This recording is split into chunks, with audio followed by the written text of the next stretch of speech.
வணக்கம் மக்களே. நான் உங்கள் காங்கிரஸ் செய்தி தொடர்பாளர் ஸ்ரீராம் பேசுகிறேன். இன்னைக்கு நம்ம மிஸ்டர் நீயா நானா பிரேம் கூட ஒரு சின்ன உரையாடல் பண்ண போகிறோம். அது வந்து நடப்பு அரசியலை பற்றியும், உங்களுக்கு விருப்பமான தாவேகா அரசியல், அப்புறம் அதில் என்னென்ன நிகழ்வுகள் நடந்துகிட்ருக்கு, அதை பற்றிலாம் நம்ம இப்போ அவர்கிட்ட வந்து ஒரு ஒப்பீனியனை கேட்க போகிறோம். சாமானியனா ஒரு சாதாரண மக்கள் இதை பற்றி என்ன நினச்சிட்டு இருக்காங்கன்னு அவர் வாயில வந்து நம்ம தெரிஞ்சுக்க போகிறோம். வாங்க நம்ம நிகழ்ச்சிக்குள்ளே போயிடலாம். வணக்கம் பிரேம். உங்களை நீயா நானா பிரேம்னு கூப்பிட்றதுல எதுவும் தப்பு இல்லையே? கூப்பிடுங்க. சரி, இப்போது நீங்கள் ஒரு டிவிகே ஒரு அபிமானின்னு கூட சொல்லலாம். டிவிகே ஆதரவாளர் சொல்லக்கூடாது. டிவிகே அபிமானின்னு சொல்லலாம். விஜய் ஃபேன் சொல்லலாம். விஜய் ஃபேன்னு சொல்லலாம். ஃபேன் ஃபார் சிஎம்னு சொல்லலாமா? இப்போ விஜய் ஃபேன் சொல்லலாம். விஜய் ஃபேன்னு சொல்லலாம். சரி, ஓகே. இப்போ டிவிகேல வந்து இந்த ஆட்சி சேர்ப்பு ஒவ்வொரு சனிக்கிழமையும் வந்து ஆள் சேர்க்கணும் அப்படின்ற மாதிரி வாலண்டியரா அந்த வடிவேலு கூப்பிட்டு போய் மொட்டையடிப்பான்ல இப்போ ஒரு படத்துல, ரஜினி படம் ஒரு இதுல குசேலன் படத்துல வந்து ரயில்வே ட்ராக்ல நிக்கிறவங்களை வந்து வாலண்டியரா கடத்திட்டு போய் மொட்டையடிச்சு விடுவாரு சலூன்ல. அது மாதிரி இப்போ வாரம் ஆனா சனி ஞாயிறுல வந்து ஆள் இணைப்புன்ற மாதிரி இந்த ஏடிஎம்கேல போய் வண்டி போட்டு கூப்பிட்டு வந்து இணைச்சிட்டு இருக்காங்க. அதுவும் தொண்டர்களை இணைச்சாலும் பரவாயில்ல, இங்க பெரிய பெரிய ஜாம்பவான்களான முன்னாள் மந்திரிகளையே இணைக்கிறாங்களே. இத பத்தி என்ன நீங்க நினைக்கிறீங்க? அதாவது வந்து தாவேகா வந்து ஆட்சி அமைக்கும்ன்றத வந்து யாருமே வந்து எதிர்பார்க்கல. மெஜாரிட்டி ஆஃப் மீடியாஸ் வந்து தே ஹவ் ஃபெயில்டு. தேசிய ஊடகங்கள், தமிழ்நாட்டின் முன்னிலை ஊடகங்கள், எந்த ஊடகங்களும் கணிக்கல. எந்த பெரிய இன்டலெக்சுவலும் வந்து அதை வந்து கணிக்கல. அதான் வந்து ஏன் பொதுவாக வந்து இந்த கணிப்பு தவறு எங்கேருந்து வருது? பெரிய பெரிய அரசியல் ஆளுமைகள், பெரிய பெரிய மீடியாக்கள், பெரிய பெரிய சிந்தனையாளர்கள், பேராசிரியர்கள் இவங்களே கணிக்க தவறுறாங்க. அப்படின்னா அதான் ராகுல் காந்தி ரீசெண்டாக ஒரு எலெக்ஷனில் டேவிட் கேமரூன் சொன்னார். Democracy is not about what you think, it is about what you feel. இங்கே சிந்தனையாளர்களுக்கானது ஜனநாயகம் இல்லை, உணர்வாளர்களுக்கானது. சக மனிதனின் உணர்வு தான் ஜனநாயகத்தில் வெளிப்படும். ஸோ அப்படி பார்க்கும்போது கடந்த 30 வருஷமாக தமிழ்நாட்டு மக்களோட உணர்வில் ஒரு முக்கியமான சமயங்கள்லையும் கலந்துட்டு இருந்தவர் விஜய். கிட்டத்தட்ட இப்போ வந்து இந்தியாவோட பாப்புலேஷனில் ஒரு மீடியன் ஏஜ்ன்றது 29. 74 கோடி இந்தியர்கள் வந்து 29 வயசு கம்மியானவங்க. அந்த சராசரி வந்து தமிழ்நாட்டுக்கு ரொம்ப அதிகமாக பொருந்தும். அப்போ நம்ம 200 கோடி பாப்புலேஷன்ல வந்து கிட்டத்தட்ட 1/3 வந்து 40 crore பாப்புலேஷன். இல்லை, நம்ம 200 பக்கத்தில் போயிட்டு சைனாக்கு பக்கத்தில் இல்லை 148. சரி, 148னா அப்போ half ஆஃப் தி பாப்புலேஷன் இன்னைக்கு யூத்னு சொல்றீங்களா? half ஆஃப் த பாப்புலேஷன் வந்து என்னன்னா 29 வயசுக்கு கீழே. யூத்ன்றதை விட எல்லாம் சின்ன பசங்கன்னு சொல்லலாம்.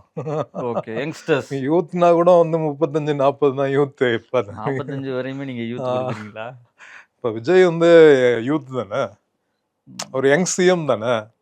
ஸோ அதனால இந்த 29 வயதுக்கு பாக்குறதுக்கு யங் சிஎம். ஆமா, 29 வயதுக்கு. ஏன்னா நீங்க உங்களுக்கு இது நேபாளோட சிஎம் அவங்க எங்க உங்களுக்கு தெரியும் நினைக்கிறேன். அவர் தான் எங்க 30 அரௌண்ட் 32 30 பிஎம். சாரி, நேபாளோட பிஎம். ஸோ அப்போ வந்து விஜய் வந்து இந்த 96ல பூவே உனக்காக வந்துச்சு. ஸோ அங்கேருந்து நீங்கள் ஒரு பாப்புலேஷன் சைஸ் மட்டும் எடுத்து பார்த்தீங்கன்னா அந்த ஓட்டர்ஸ் டேர்ன் அவுட்டில் ஒரு தமிழ்நாட்டில் 100% வந்து எத்தனை கோடி ஓட்டு? 4.5 கோடியா? இப்போ எஸ்ஐஆருக்கு அப்புறம் வந்து 4 கோடி 90 அந்த ஓட்டு 5 லட்சம். அதில் கிட்டத்தட்ட வந்து 50% ப்ளஸ் வந்து 50+ வந்து எல்லாமே பூவே உனக்காக தான் ஃபர்ஸ்ட் பார்த்து வளர்ற ஒரு ஜென்ரேஷன்.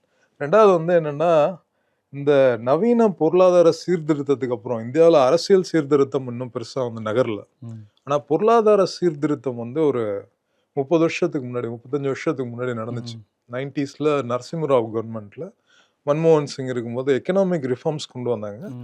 தமிழ்நாட்டை பொறுத்த வரைக்கும் வந்து காங்கிரஸின் மூத்த தலைவர் திரு ப. சிதம்பரம், அது போல வந்து இந்தியாவில் இருக்க அந்த லிபரலைஸ்டு எக்கானமிக்குள்ளார கொண்டு போன இன்டலெக்சுவல்ஸ் எல்லாத்துக்குமே தெரியும் விஜய் வந்து எந்த அளவுக்கு வந்து uprooted in cultural equations, uprooted in social psychology of the youth அப்படின்னு.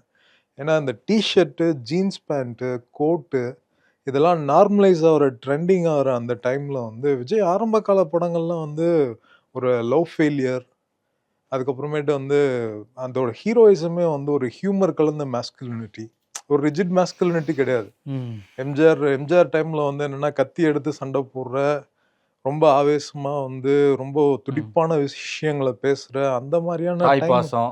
அந்த மாதிரியான டைம் இல்லை அது ஆக்சுவலா. அதெல்லாமே வந்து எல்லாம் வந்து என்னன்னா சினிமா டிவி எல்லாம் நார்மலைஸ் ஆன டைம். டிவி ஒரு ஒரு வீட்டுக்கும் போற டைம். யங்ஸ்டர்ஸ் வந்து என்னன்னா அதாவது வந்து சிட்டிஸ் நோக்கி அர்பன் மொபிலைசேஷன், நகர்மயமாதல்.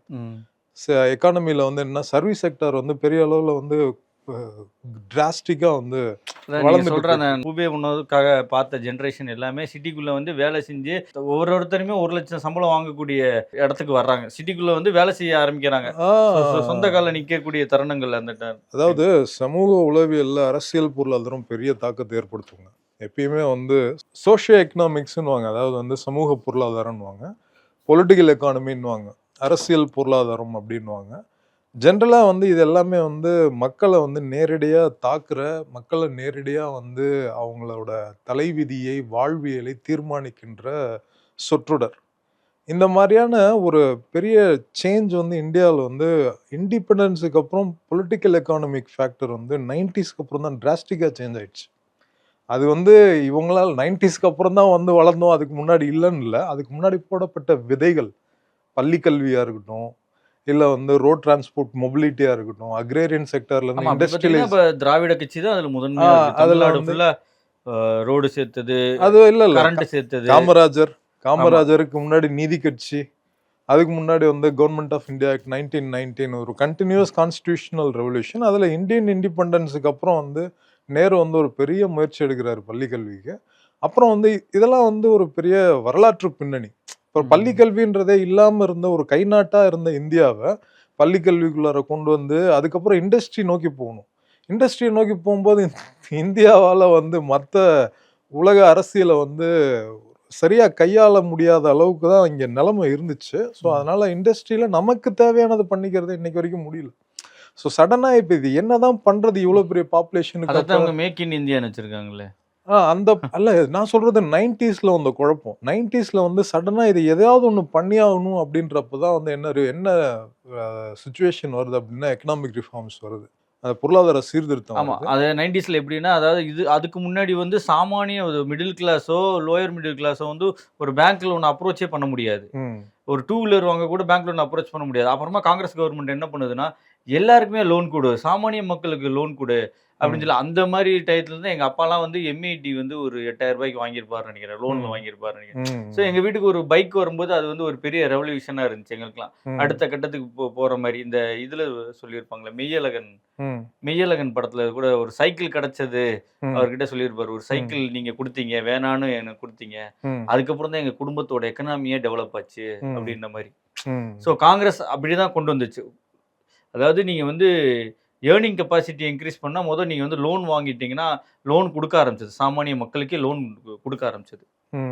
அதுதான் 90ஸோட எக்கனாமிக் ரிஃபார்ம்ல அதுதான் பேஸ் மெயினா இருந்தது. அதுக்கு முன்னாடி பாத்தீங்கன்னா சாதாரண அது பணக்காரர்கள் மட்டும்தான், கோட்டு சூட்டு போட்டவன் கார்ல போறவங்க மட்டும்தான் வந்து இந்திய வங்கிகள்ல லோன் வாங்க முடியும். நம்ம சாதாரண மனுஷன் போய் லோன் வாங்க முடியாது. ஸோ இப்போ அந்த கேபிட்டல் ஃபார்முலேஷன் வந்து அந்த டைம்ல வந்து நடந்துச்சு. அதாவது வந்து டெமோக்ராட்டிக் கேபிட்டல்னா வந்து ஒரு பலதரப்பட்ட அடுக்குகளுக்கு, சமூக அடுக்குகளுக்கு கேபிட்டல் ஃப்ளோ வந்து ஆரம்பிச்சது. அதாவது லிபரலைஸ்டு எக்கானமியில் அது ஆரம்பிக்கும். அது ஆரம்பிக்கிற டைமில் விஜய் வந்து மாஸ் ஹீரோவாக டெவலப் ஆகுறாரு. அது எப்படின்னா வந்து பூராமே வந்து லவ் சப்ஜெக்ட், எல்லாமே வந்து அரசியல் சப்ஜெக்ட் கிடையாது. ஆக்சுவலாக லவ் தான் பெரிய பாலிடிக்ஸ். அதில் ஆரம்பிச்சிருக்காரு. இது புதுசா இருக்குங்க. லவ் தான் இருக்கிறதுல மிகப்பெரிய பாலிடிக்ஸ். ஏன்னா பூவே லவ் டுடேன்னு ஒரு படம் இருக்கு, விஜயோட மூவி இருக்கு. அது வந்து என்னன்னா இன்னைக்கு வரைக்கும் என்ன அப்பீல் ஆகும் அப்படின்னா, யூத்துக்கு என்ன அப்பீல் ஆகும் அப்படின்னா, ஒரு பொண்ணு பின்னாடியோ இல்லை ஒன் சைடு லவ்ன்றது ஒரு பெரிய ஃபினாமினா. எந்த ஏஜ்லையுமே அது ஒரு பெரிய ஃபினாமினா. இந்த சமூகத்தில் வந்து லவ்ன்றது வந்து ஈஸியாக ஜெயிக்காது. பொருளாதாரம் ஃபர்ஸ்ட்டு வந்து அதான் அந்த இது வந்து சமூக பிரச்சனைகள் அதில் இருக்குது, பொருளாதார பிரச்சனைகள் இருக்குது, மற்ற பிரச்சனைகள்லாம் ஒரு கேரக்டரைசேஷன், அதாவது வந்து ஒரு டைமென்ஷன் அதில் இருக்குது. நிறைய டைமென்ஷன் இருக்குது அதில், உள்ளெல்லாம் ரொம்ப டீப்பாக நம்ம போக முடியாதுன்னு வைங்களேன். சரி, நீங்கள் ஷார்ட்டாக வாங்க. அப்போ ஏங்க ஏடிஎம்கேலேருந்து இப்போ எங்கே ஆள் சேர்ந்துட்டு இருக்காங்கன்னு நான் கேள்வி கேட்டேன். நீங்கள்